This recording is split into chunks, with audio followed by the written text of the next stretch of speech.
मुख थे कहो, जब लग चोट न निकसे फूट। प्राणेश्वर अक्षरातीत श्री महामती जी के धाम हृदय से सारे संसार को प्रबोधित कर रहे हैं। कहा भयो जो मुख थे कहो। इसका आशय क्या है कि मुख से निकले हुए उस ज्ञान की क्या महत्ता है जब तक उसका स्पष्ट प्रभाव दिखाई नहीं पड़ता, उसकी चोट फूट करके बाहर नहीं निकलती। आशय क्या है? संसार में ज्ञान की चर्चा बहुत होती है। पहले तो नचिकेता से यमाचार्य कहते हैं कि देखो नचिकेता, ब्रह्म ज्ञान सुनने को नहीं मिलता। पहले तो इसको सुनाने वाला नहीं मिलता, सुनाने वाला मिल जाए, सुनने वाले कम मिलते हैं। सुनने वाले हजारों में कोई एक व्यक्ति उस सत्य को पाने का प्रयास करता है जिसको उस सत्य का परिचय कराया गया होता है, और प्रयास करने वालों में कोई हजारों में लाखों में एक होता है जो परम तत्व तक पहुंचता है।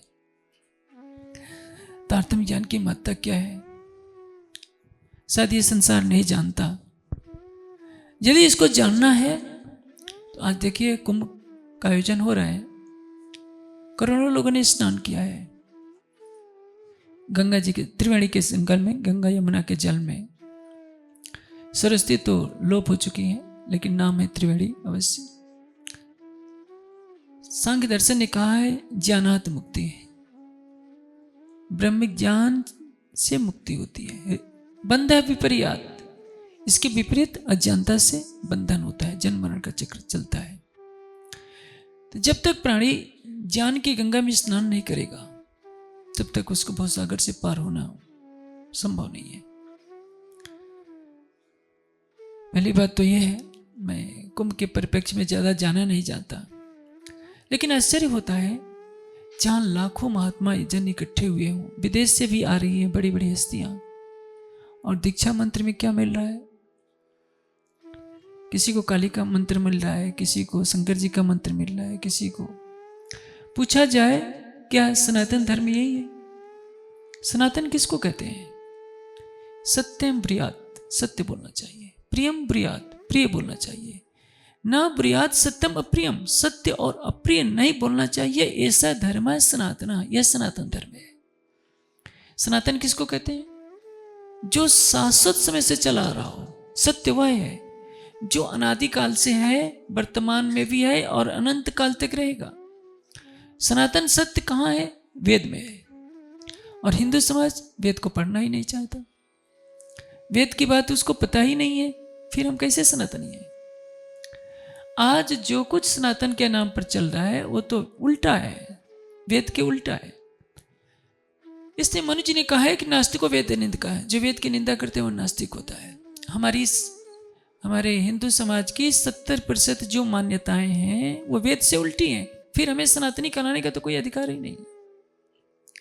सनातनी कौन है? जो वेद प्रतिपादित परमात्मा का अनुसरण करे। वेद में परमात्मा के बारे में क्या कहा गया है?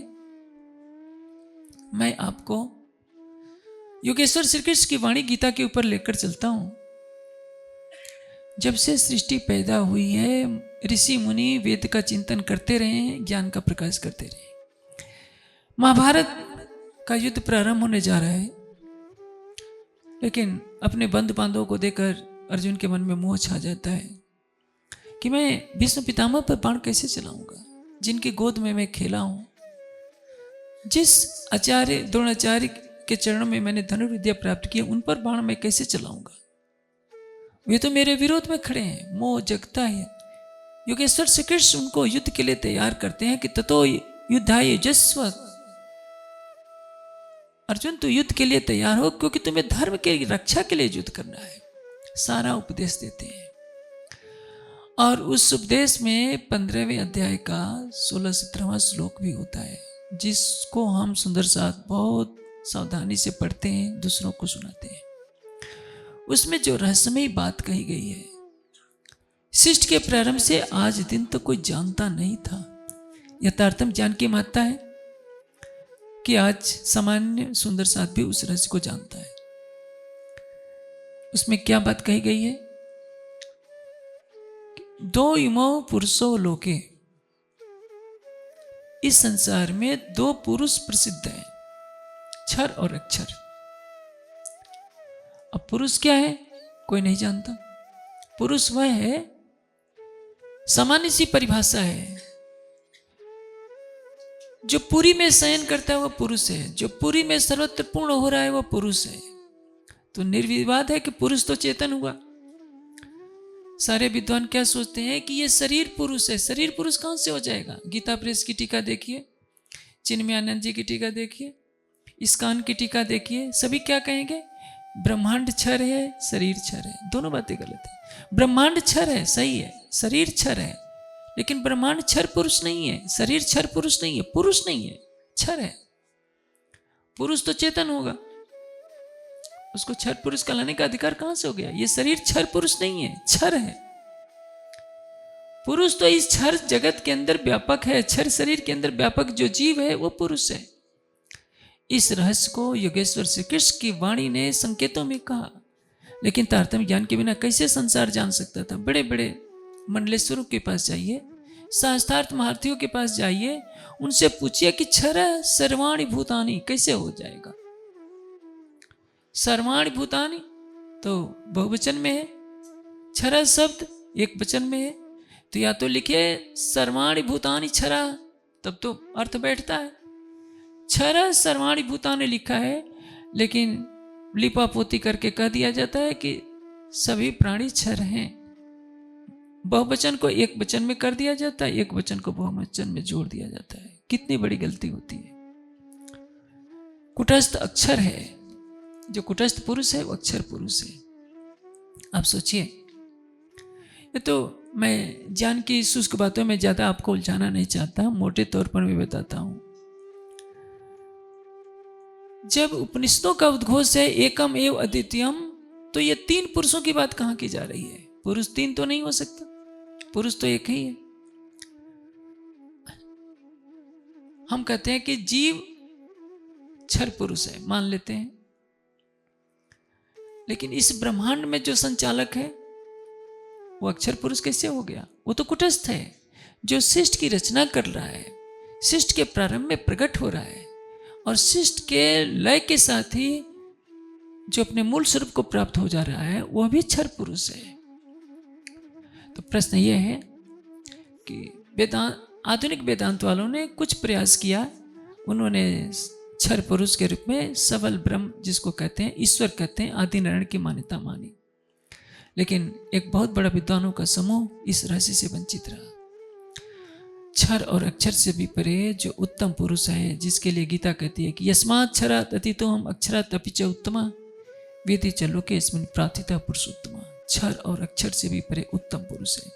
देखिए, एक ही सच्चिदानंद पर ब्रह्म सत्ता के रूप में कुटस्थ अक्षर है, प्रेम और आनंद के रूप में चिद्घन स्वरूप वो स्वयं है, और उसी अक्षर का संकल्पिक स्वरूप इस मोह सागर में प्रकृति में प्रकट होता है तो वो क्षर पुरुष कहलाता है, और उसी के संकल्प से अनंत प्राणियों का प्रकटन होता है।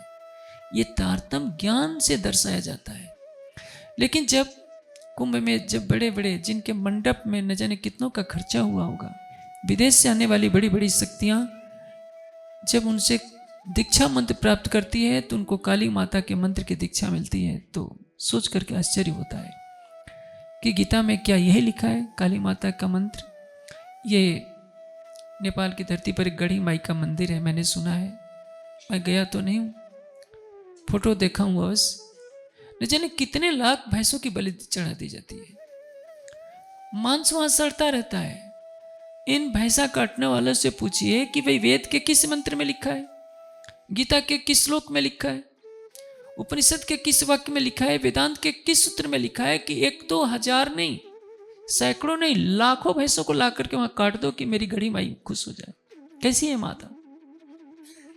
क्या इसको सनातन धर्म कहते हैं? ये सनातन धर्म नहीं है, सनातन धर्म के विपरीत मान्यता है। सनातन धर्म तो ये कहता है जो वेद में कहता है, जो वेद में क्या कहा है, न त्वावान अन्यो न पार्थिवो न जातो न जनिष्यते। हे परमात्मा, तेरे जैसा न कोई है, न था, न कभी होने वाला है। इसलिए वेद का कथन क्या है कि एक परमात्मा के अतिरिक्त किसी की उपासना नहीं हो सकती।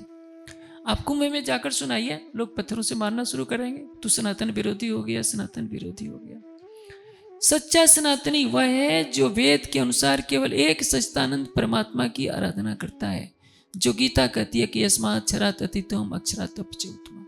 क्षर और अक्षर से परे जो उत्तम पुरुष है। और गीता एक और शर्त लगाती है, यो माम अव्यभिचारण भक्ति योगेन सेवते। जो अव्यभिचारिणी भक्ति, अव्यभिचारिणी भक्ति का अर्थ क्या होता है? जिसमें एक परमात्मा के अतिरिक्त अन्य किसी की भी भक्ति न की जा सके। यह बात स्वयंभू जो सनातनी कहलाते हैं पौराणिक। पौराणिक किसको कहते हैं? जो 18 पुराणों के अनुसार चलते हैं। 18 पुराणों की रचना किसने की है? भिन्न भिन्न संप्रदायों के विद्वानों ने की है, ऋषियों ने नहीं की है। वेद व्यास जी ने कोई पुराण नहीं बनाया है। जैसे आप वितक में सुनते हैं हरजी व्यास, उसी तरह से व्यास की उपाधिधारी विद्वानों ने ये 18 पुराण बनाए हैं। शिव पुराण में शंकर जी परमात्मा है, विष्णु पुराण में विष्णु भगवान परमात्मा है, देवी भागवत में विष्णु और शिव को छोटा बना दिया, देवी सबसे बड़ी हो गई। सब एक दूसरे की निंदा कर रहे हैं। अब शब्द वो लिख रहे हैं कि हमारे इष्ट को नहीं मानते हो, तो वो भाषा जो लिखी है मैं मुख से नहीं बोल सकता। लेकिन वेद क्या कहता है? वेद का कथन है कि जो कल्याणकारी है वह शिव है, जो सत्ता से सर्वत्र व्यापक है वो विष्णु है। विष्णु और शिव तो नहीं, एक ही परमात्मा के अलग अलग नाम है। पुराण क्या कहते हैं कि हमारे जो शिव परमात्मा है सिर पर जटाएं रखते हैं, त्रिशूल रखते हैं, सर को गले में लपटाए रहते हैं और वो कैलाश पर रहते हैं। वैष्णव के विष्णु भगवान कहाँ रहते हैं? क्षीर सागर में रहते हैं। एक एक स्थान विशेष पर रह रहे हैं। लेकिन वेद का जो परमात्मा है, वेद का जो विष्णु है, वेद का जो शिव है, वो सृष्टि के कण कण में उसकी सत्ता है। इस प्रकृति से परे चतुष्पाद भूत्वा भोग्य सर्वम आदत्त भोजना, वह वेद का परमात्मा है। हिंदू समाज अपने वेदों के अध्ययन से दूर होकर, उपनिषदों से दूर होकर, गीता से दूर होकर उल्टी दिशा में चल रहा है और कहता है कि मैं सनातनी हूं। आप उनको वेदों के एकेश्वर बात को बताइए कि परमात्मा एक है, आप इनकी पूजा बंद करो, वो नहीं मानेगा, पत्थरों से मारेगा आपको। वेद में पूछा जाए, इनसे पूछा जाए, क्या वेद में शालिग्राम की पूजा का उल्लेख है? नहीं। शिवलिंग की पूजा का उल्लेख है? नहीं। कामाख्या मंदिर में सती माता के जिस अंग की पूजा होती है, क्या वेद में विधान है? नहीं। फिर हिंदू समाज क्यों कर रहा है? क्योंकि हिंदू समाज ने वेदों को पढ़ा ही नहीं, उपनिषदों को नहीं पढ़ा। गीता को पढ़ करके भी अनसुना कर देता है कि हम कृष्ण जी की पूजा करेंगे लेकिन कृष्ण जी की बातों को नहीं मानेंगे। ये हिंदू समाज है। कहेगा कि हम सनातनी हैं, सनातनी कहलाने का अधिकार नहीं। जैसे दरिद्री अपने बेटे को क्या कहे? महाराजा धीराज। ये कई जगह जैसे कहावत कही जाती है कि आंख के अंधे नाम नयन सुख। आप समझ रहे हैं? नेत्र नहीं है लेकिन नाम है नयन सुख। घर में 1 रुपया भी नहीं और नाम रख दिया महाराजा धीराज। तो वैसे ही जिन्होंने वेदों को देखा नहीं, शाश्वत ज्ञान को पढ़ा नहीं, वो कहते हैं कि हम सनातनी, और सारा काम उल्टा करते हैं वेद से। वेद ने कहा है, अब सोचिए, एक सती की चरण धूलि ली जाती है और जो उस मर्यादा का उल्लंघन करता है उसको क्या कहते हैं? गीता में जो योगेश्वर श्री कृष्ण कहते हैं, यो माम अव्यभिचारेण भक्ति योगेन सेवते। अव्यभिचारिणी भक्ति का अर्थ क्या? एक परमात्मा के सिवा अन्य किसी की भी भक्ति न हो। क्या हिंदू समाज स्वीकार करेगा? जो कुंभ में लाखों की भीड़ इकट्ठी हुई है, उनके सामने कहिए कि सबकी भक्ति बंद करके एक सच्चिदानंद परमात्मा की भक्ति करो, तो सब कहेंगे कि ये तो कोई मुसलमानों का एजेंट आ गया। अपने ही वेदों को न पढ़ने का ऐसी भ्रांति होती है। आज सच्चा सनातनी कौन कहलाता है? जो सबको खुश करे, नवग्रहों की भी पूजा कर ले, सूर्य को भी अर्घ चढ़ा दे, शालिग्राम पर भी सिर पटक दे, दुर्गा माता जी की भी भक्ति कर ले। सब कुछ ये अलंकार है और सारा संसार इसमें भटक रहा है। श्री जी उसी पर संकेत करते हुए कह रहे हैं, कहा भयो जो मुख थे कहो, जब लग चोट न निकसी फूट। मुख से सब कुछ बखान हो रहा है। आप देखिए, रामायण की कथा चल रही है, भागवत की कथा चल रही है, गीता पर भी कुछ प्रवचन हो रहे हैं, श्रोता भी हंस रहे हैं, नाच रहे हैं, मनोरंजन हो रहा है, लेकिन प्रेम की भाषा नहीं निकल रही है। मुख से तो सभी कुछ बोलते हैं, लेकिन एक भाषा होती है हृदय की भाषा। हृदय की भाषा में चतुराई नहीं होती, क्योंकि वो प्रेम की भाषा होती है। प्रेम कहाँ से प्रकट होता है? सांचारी साहेब सांच सो पाइए, सांच को सांच है प्यारा। आपके अंदर सत्य ज्ञान हो तो वह सत्य ज्ञान आपको सत्य की राह दिखाएगा, और यदि सत्य की राह पर चलते हैं तो आपका हृदय अटूट श्रद्धा विश्वास से युक्त होकर सत्य की प्राप्ति करता है। सांच को सांच है प्यारा। परमात्मा क्या है? सत्य है। सत्य को पाने के लिए आपको सत्य होना पड़ेगा, सत्य को पाने के लिए सत्य ज्ञान लेना पड़ेगा, और सच्चा प्रेम चाहिए। इसलिए कहते हैं कि कहा भयो जो मुक्ते कहो, जब लग चोट न निकसे फूट।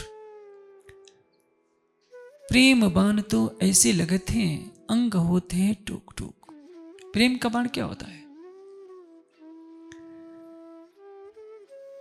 परमात्मा क्या है? सत्य है, चेतन है और आनंदमय है। सत्य की परिभाषा आपको मैंने बताई। सत्य सर्वदा एक रस रहता है, सत्य में कभी विकार पैदा नहीं होता।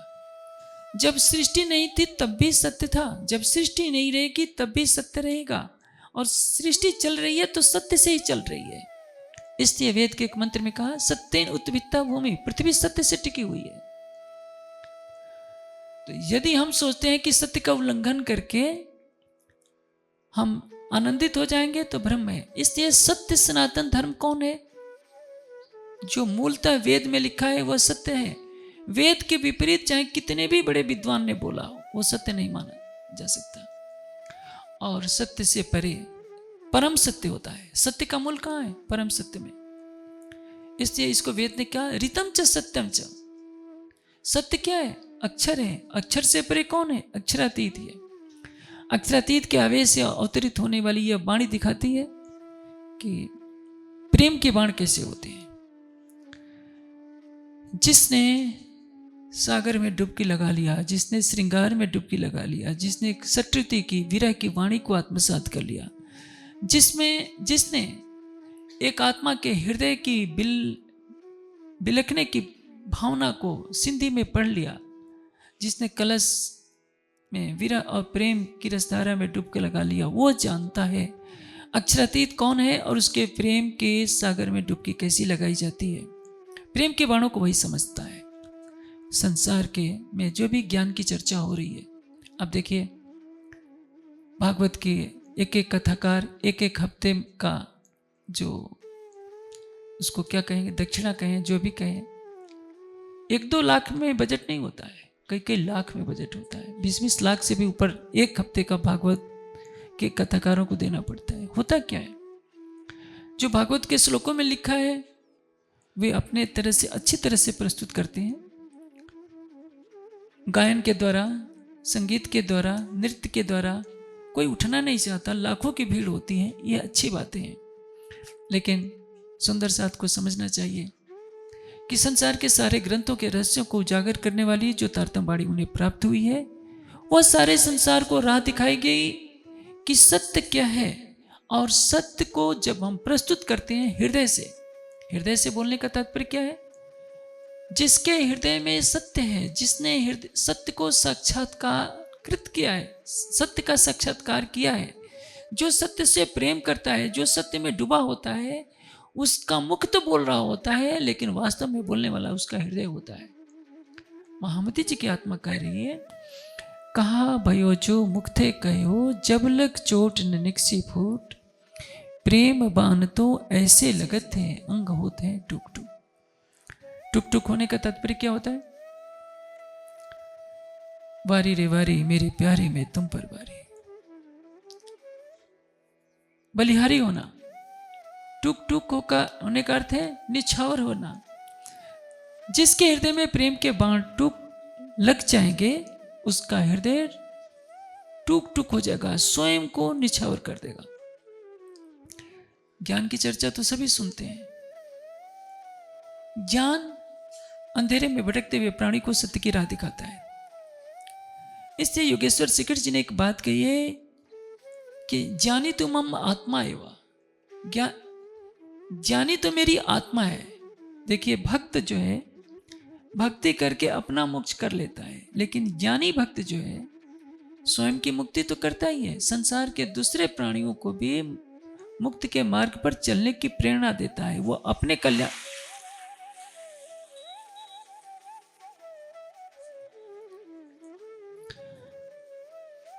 वह अपने कल्याण के साथ साथ सारे संसार के कल्याण का मार्ग प्रशस्त होता है। आप सुंदर साथ सोचिए,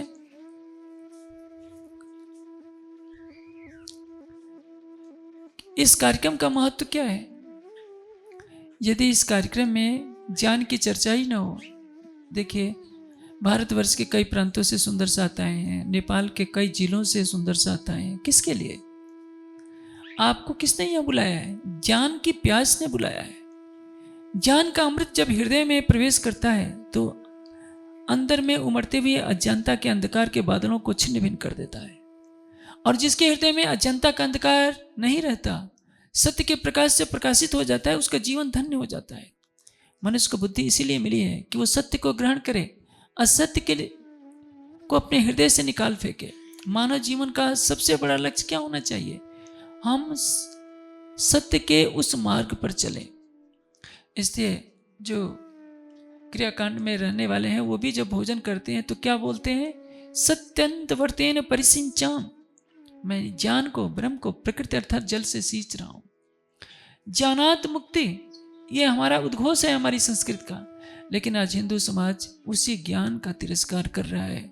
जो ज्ञान हृदय में अज्ञानता के अंधकार के बादलों को उड़ाने के लिए एक ऐसी तीव्र वायु का कार्य करता है जिसके सामने कोई भी अज्ञानता के बादलों का अस्तित्व रहने नहीं पाता। प्रेम का अर्थ क्या होता है?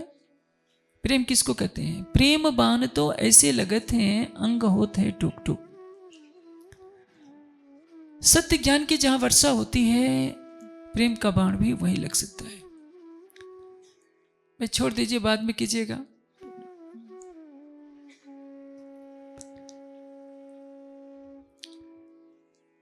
देखिए, बड़ा से बड़ा चक्रवर्ती सम्राट हो, अरबोपति हो, जब वो सभा में बैठा होता है, सच्चिदानंद परमात्मा के ज्ञान की चर्चा सुनता है, उसको यथार्थ सत्य का बोध होता है, उसकी आंखों से आंसू बहने लगते हैं। वो भूल जाता है कि मैं इस देश का राष्ट्रपति हूं, अरबोपति हूं, मेरी ये प्रतिष्ठा है। वो एक सामान्य प्राणियों की तरह दिखने लगता है। वो उस छोटे से बालक की तरह दिखता है, उस अबला की तरह दिखने लगता है। कितना भी वीर हो, उसकी आंख से आंसू बहने लगते हैं, क्योंकि सर्वशक्तिमान के सामने उसकी सत्ता क्या है।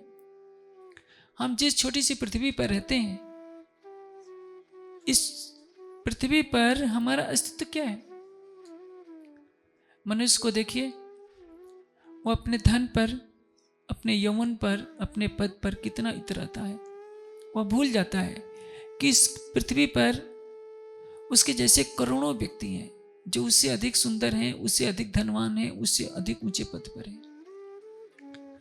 अब इस पृथ्वी पर जहां 7 अरब प्राणी रहते हैं, इस पृथ्वी जैसी 13 लाख पृथ्वियां तो इस हमारी गैलेक्सी में, और हमारी गैलेक्सी जैसी करोड़ों गैलेक्सियां इस निराकार मंडल में भ्रमण कर रही हैं। और यह अनंत सृष्टि परमात्मा के समक्ष एक परमाणु के समान है। तो सोचिए, इस मानव तन को पाने के बाद उस सर्वशक्तिमान सच्चिदानंद परमात्मा का ज्ञान मिल जाए, इससे बड़ा सौभाग्य कुछ नहीं है। और हमारा सौभाग्य है कि हम उस अक्षरातीत के चरणों में आए हैं, उस अक्षरातीत के चरणों की सानिध्यता में रहते हैं, जो कहता है मैं लिखा है तुमको, एक बार करो मैं साथ, 10 बार जी जी करूं कर कर तुमको याद। मैं तुमसे दूर नहीं हूं, मैं तुमसे दूर किसी मंदिर में नहीं बैठा हूं, मैं तुम्हारे प्राण की नली से निकट बैठा हूं। तुमको भटकना नहीं है, न मक्का मस्जिद जाना है, न चारों धाम की यात्रा करना है, न गंगा सागर जाना है, न हिमालय की गुफा में जाना है। मेरी तारतम वाणी के सागर में स्नान करो, आंखें बंद करो, शरीर को स्थिर कर दो, अपनी परात्म का श्रृंगार करो और देखो तुम अपने परात्म के श्रृंगार में मुझको अपने सामने पाओगे। मैं तो तुम्हारे प्राण की नली से निकट हूं। आज से 1 अरब 96 करोड़ 8,53,000 वर्ष पहले वेदों ने घोषणा की थी कि उस परमात्मा से तद उदूरे, इतना निकट है, इतना दूर है कि मनुष्य की बुद्धि सोच नहीं सकती। सबसे अधिक निकट है हमारे तो केवल परमात्मा। लेकिन यदि उस पर हमने आवरण डाल दिया जानता का, तृष्णाओं के बोझ का, तो वो सबसे अधिक दूर भी है। जैसे चुंबक के पास, चुंबक लोहे के पास ले जाएंगे तो लोहा खींच लेगा, कुछ दूर रखने पर भी लोहा खींच लेता है। लेकिन लोहे के ऊपर प्लास्टिक रख दीजिए, मोटा कागज रख दिया, उसके ऊपर चुंबक को रख दीजिए, कई घंटे रखे रखिए तो भी नहीं खींच पाएगा। उसी तरह से जैसे आप हिमालय के सामने खड़े हो जाइए, अपनी आंखों पर कागज चिपका लीजिए, पर्दा कर लीजिए, हिमालय के आगे खड़े रहेंगे, हिमालय आपको दिखाई नहीं पड़ेगा। हमारे और प्रीतम के बीच में एक माया का पर्दा है, जिसके कारण हम इस मानव तन को पाकर के भी नहीं जान पाते हैं कि हमारे और उस सच्चिदानंद अक्षरातीत के बीच में कोई दूरी नहीं थी, दूरी हमने बनाई है। इसको सरल शब्दों में अक्षरातीत की वाणी क्या कहती है? पर्दा तू ही करत है अंतर न आड़े। आत्मा तूने पर्दा किया है,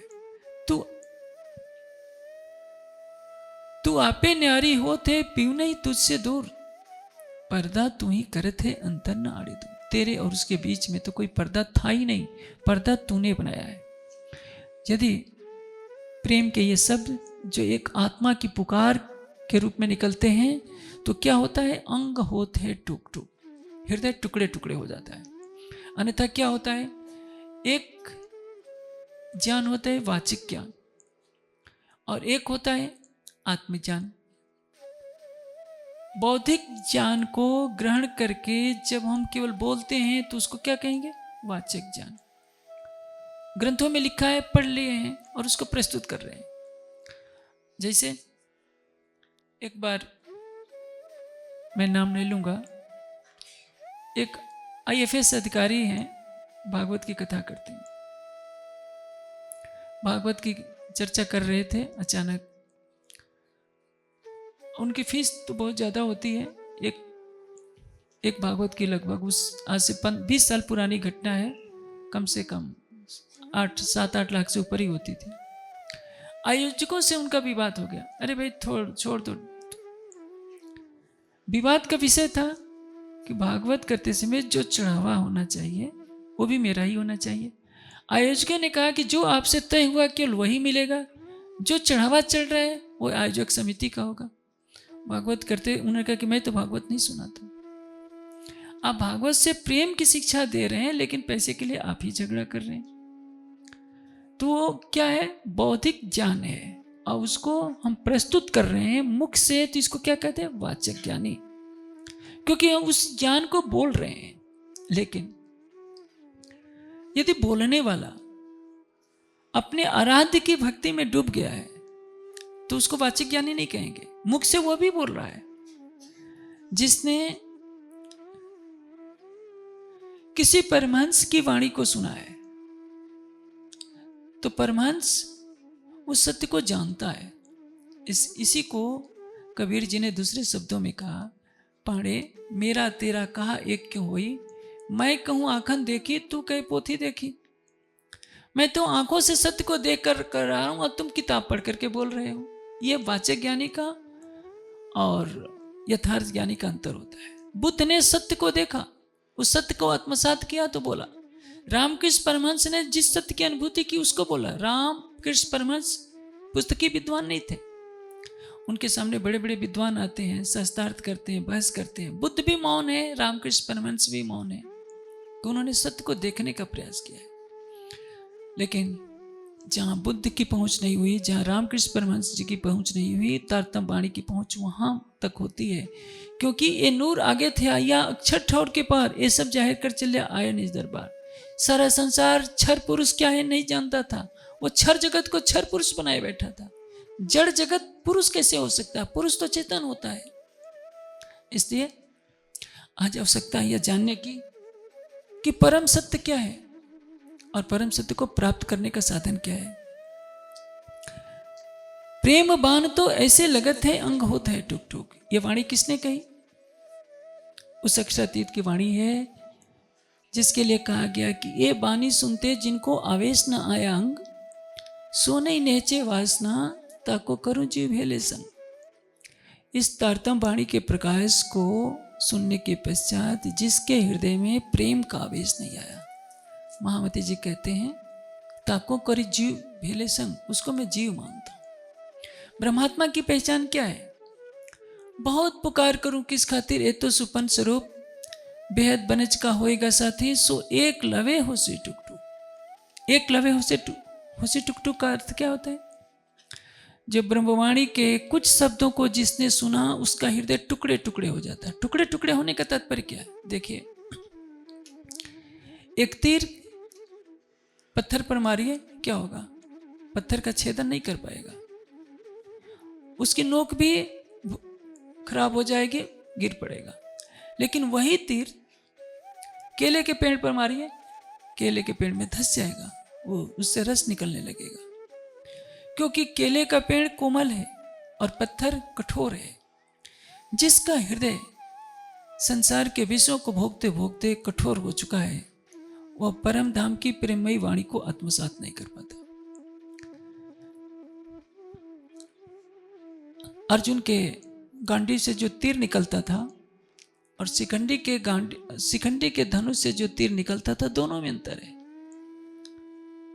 गांडी के से निकलने वाले तीरों में जो सामर्थ्य है वो शिखंडी के तीरों में सामर्थ्य नहीं है। इसलिए भीष्म पितामह के ऊपर शिखंडी के तीरों का कोई असर ही नहीं हो रहा था। मेरे कथन का ऐसे क्या है? कथाएं तो बहुत होती हैं, भागवत की कथा, रामायण की कथा, गीता पर प्रवचन, उपनिषदों पर प्रवचन, सब कुछ होता है। लेकिन यह वाणी क्या है? कथियल तो कही सुनी पर अकथ नहीं ते दिन। अकथ कथा है जिसको आज तक किसी ने नहीं कही था। स्वलीला अद्वैत की वाणी है। मैं पहले ही कह रहा हूं, योगेश्वर श्री कृष्ण ने क्या कहा है? दो पुरुषों इमाओ लोके। संसार में दो ही पुरुष की बात होती है, क्षर पुरुष और अक्षर पुरुष की। अक्षर का वाचक नाम क्या है? ओम। संसार इससे आगे की नहीं जानता। उपनिषदों में कह दिया अक्षरात् परतः परः। ऋषियों ने कहा था कि तस्य वाचक प्रणव। अक्षर का वाचक क्या है? प्रणव, ओम। समस्त हिंदू समाज प्रणव ओम से आगे की कोई बात जानता ही नहीं है। और उपनिषदों ने कहा, गीता ने कहा कि यद अक्षरम वेद विदो वदंत। वेद को जानने वाले जिस अक्षर ब्रह्म का वर्णन करते हैं, और अक्षर ब्रह्म का वाचक नाम क्या है? ओम। उसी उपनिषद में लिखा है कि अक्षरात् परतः परः। गीता में योगेश्वर श्री कृष्ण संकेतों में कह रहे हैं कि संसार केवल क्षर और अक्षर को जानता है। सच तो यह है कि संसार क्षर पुरुष और अक्षर पुरुष को भी यथार्थ रूप से नहीं जानता। अक्षर पुरुष कहाँ है, क्षर पुरुष कहाँ है। हमें परम धाम की अक्षरातीत के आवेश से अवतरित इस वाणी को चिंतन मनन करने का सौभाग्य प्राप्त हुआ है। लेकिन हमारे ऊपर एक बहुत बड़ा एक गुनाह भी है, अक्षम्य अपराध भी है, कि संसार के पास कोई ज्ञान नहीं है, लेकिन उस ज्ञान को संसार में फैला दिया। एक स्वामी प्रभुपाद ने अमेरिका गए थे, उनके पास कोई संसाधन नहीं था। 60-65 साल की उम्र तक वृंदावन से दिल्ली अप डाउन करते थे कि किसी तरह से मेरी विचारधारा फैले। अमेरिका गए, संघर्षरत रहे, कई दिनों तक बहुत कष्ट झेलना पड़ा उन्हें। लेकिन उन्होंने गीता पर टीका लिखनी प्रारंभ की, वहाँ के बच्चों को खिलाना पिलाना प्रारंभ किया। जैसे तैसे अपना प्रभाव बढ़ा, इस कान की नींव डाली। आज दुनिया में इस कान के अनेक देशों में मंदिर है। आप देखते हैं विपस्सना सिखाने वाले एक आते हैं और भारतवर्ष में उसके 400 केंद्र बना देते हैं। आप सोचिए, हम सुंदर साथ को क्या करना चाहिए था? हमें अक्षरातीत के आवेश से अवतरित वाणी मिल गई, हमने मंदिरों की 4 दीवारी में उसको कैद कर दिया। हमने नाचना कूदना प्रारंभ किया, भागवत की कथाएं करनी सुननी प्रारंभ कर दी, और तो और आज स्थिति ऐसी हो गई है कि हम सनातनी कहलाने के नाम पर एक अक्षरातीत से निष्ठा भी खो बैठते हैं। या तो वेद में कहा होता कि सबकी भक्ति करो, भक्ति और पूजा दोनों में अंतर होता है। पूजा का अर्थ क्या होता है? सत्कार। महापुरुषों की पूजा करनी ही चाहिए। मैं भी कहता हूं, राम की पूजा कीजिए, हनुमान की पूजा कीजिए, शिव की पूजा कीजिए।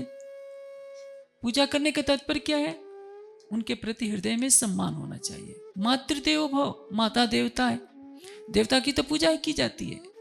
देवता शब्द का ही अर्थ समाज ने नहीं समझा। देवता किसको कहते हैं? ये सत्यम आचरण ते देवा अनिर्तम मनुष्य। जो सत्य का आचरण करते हैं वो देवता है, जो झूठ बोलते हैं वो मनुष्य है।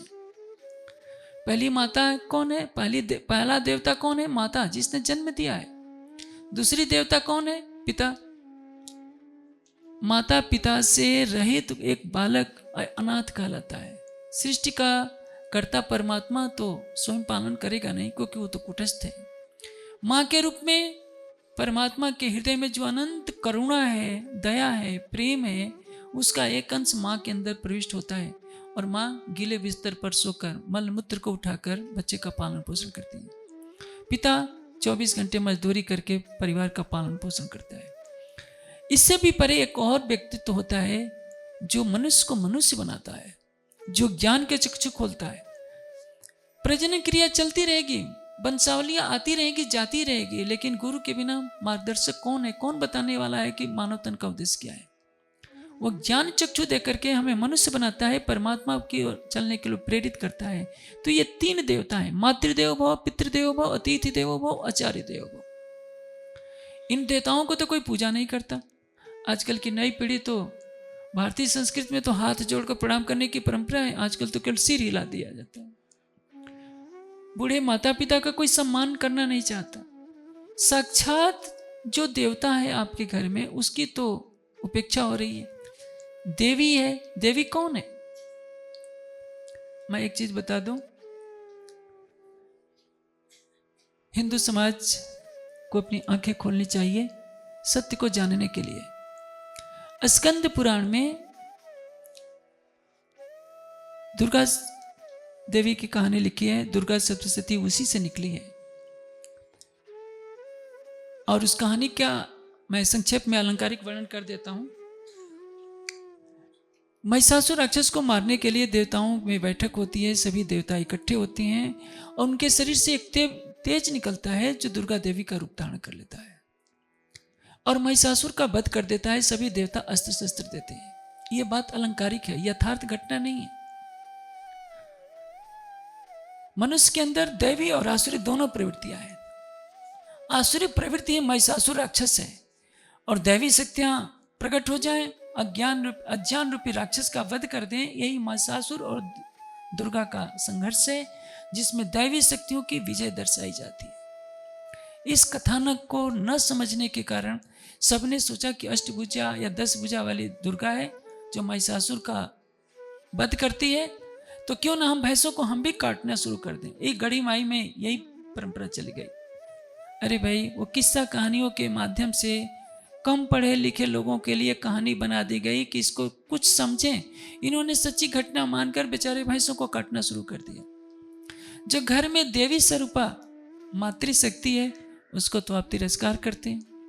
हमारी संस्कृति कितनी महान है, मैं आपको एक बात बताता हूं। सतयुग त्रेता द्वापर की बात नहीं, मैं कलयुग की बात बताता हूं। और कलयुग में भी आज से केवल 800 वर्ष पुरानी बात बताता हूं।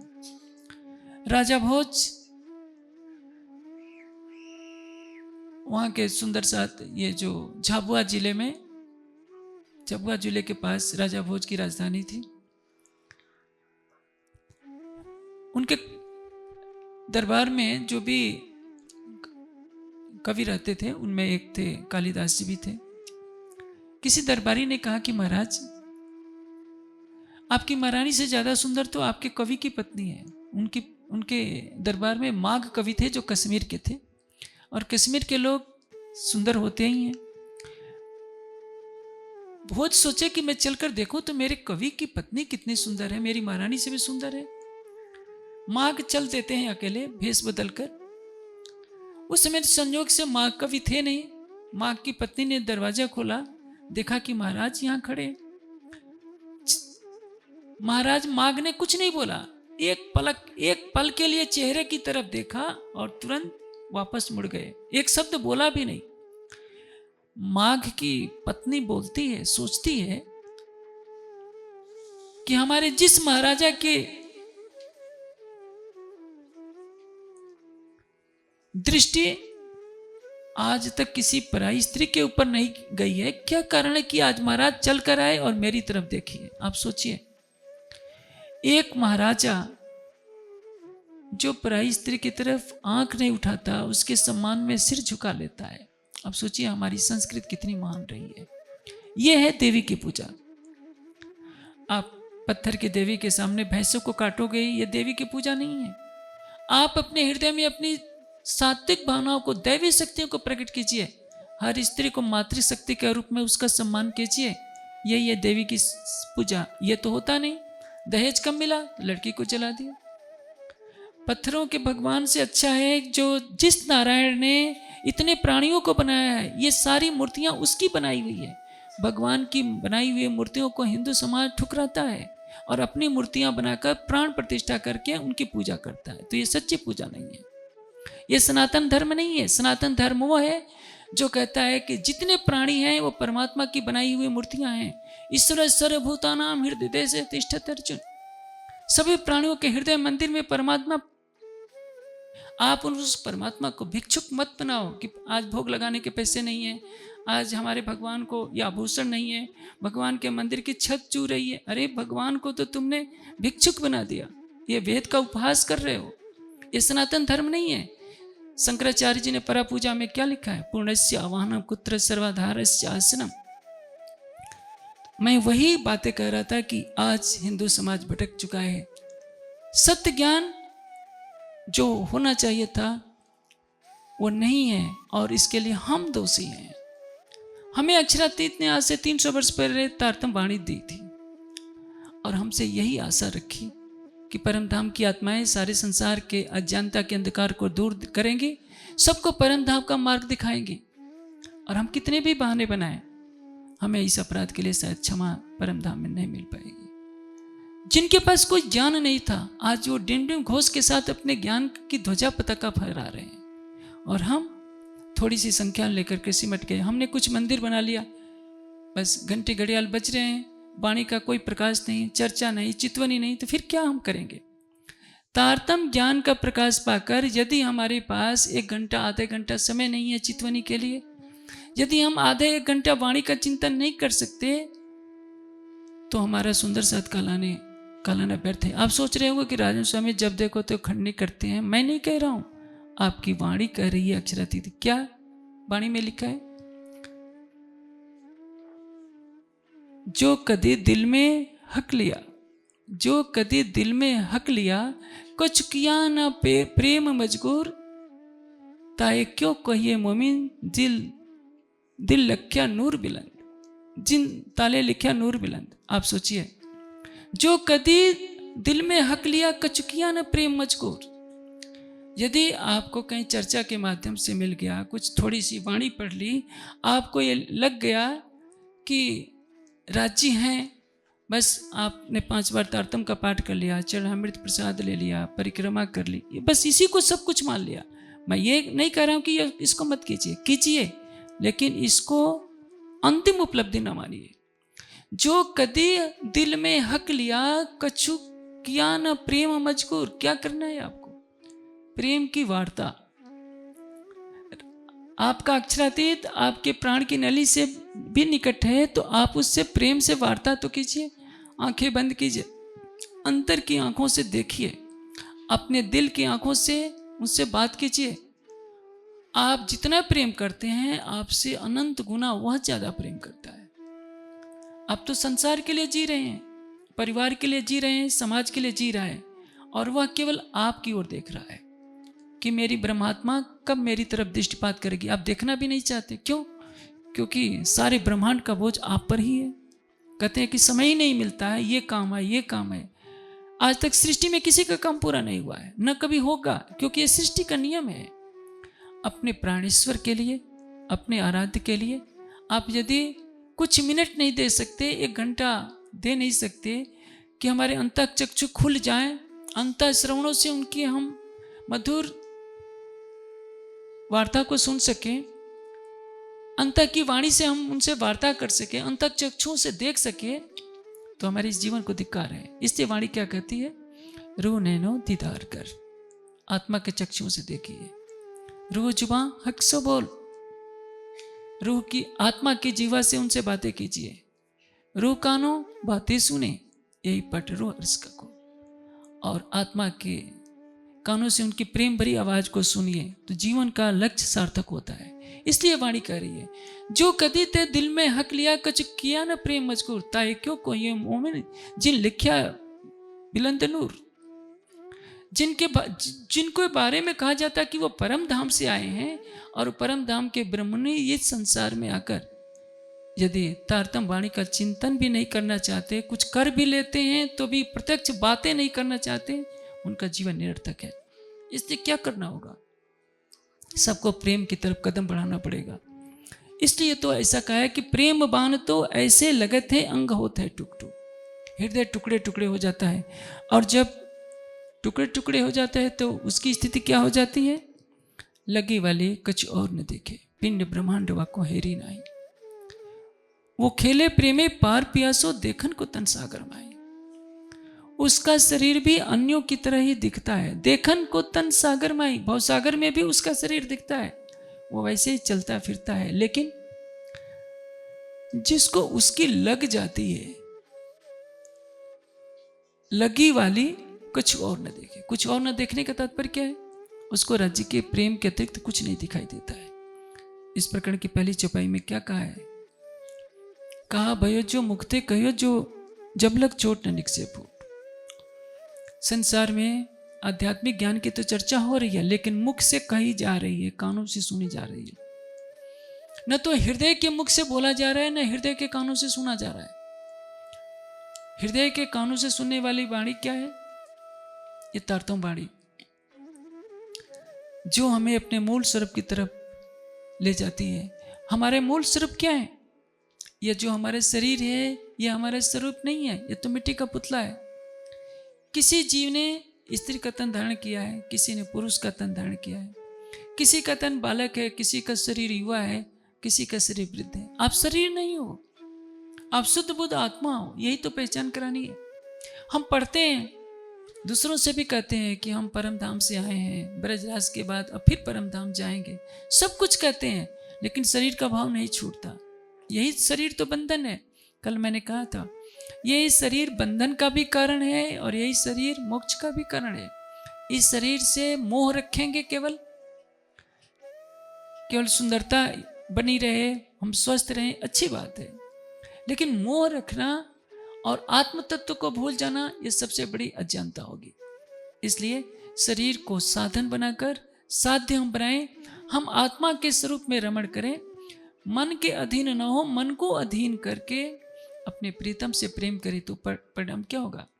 हमारी आत्मा अपने परात्मा का श्रृंगार सजेगी और अपने उसी परात्मा के श्रृंगार में यहीं बैठे बैठे अपने प्राणेश्वर को जी भर कर देखेगी, जी भर कर बातें करेगी और उनके स्वरूप में डूब जाएगी। यही है जीवन का स्वरूप और लक्ष्य। और यदि हम ऐसा कर लेते हैं तो हमारे जीवन का स्वरूप पर लक्ष्य पूरा हो जाएगा। अन्यथा क्या है?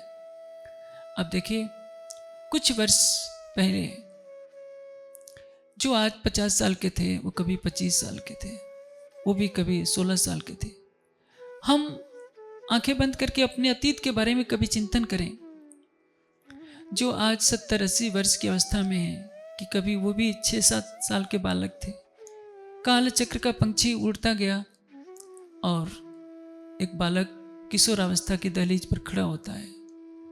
मुस्कुराता हुआ मुख है, सौंदर्य से परिपूर्ण शरीर है, एक यौवन की, एक किशोरावस्था की मस्ती है।